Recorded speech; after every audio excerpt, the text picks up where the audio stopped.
Join করো, না হলে চাকরি ছেড়ে দাও। চাকরি ছাড়া কি সোজা কথা নাকি? খাবো কি? বউ বাচ্চা সংসার চলবেই বা কি করে? এইসব নানা কথা ভাবতে ভাবতে হেলথ সেন্টারে জয়েন করার জন্য বেরিয়ে পড়েছেন। ট্রেন 8.5 ঘন্টা লেট। যেখানে বিকেল 3টা 4টাতে নামার কথা, সেখানে ট্রেন এসে পৌঁছালো রাত 12টায়।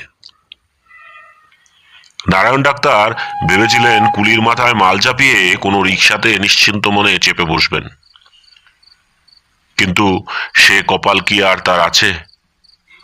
পুরো স্টেশন জুড়ে কোনো জনমানবের চিহ্ন নেই। দূরে স্টেশন মাস্টারের ঘরের সামনে আলো জ্বলছে, আর সারা প্ল্যাটফর্মে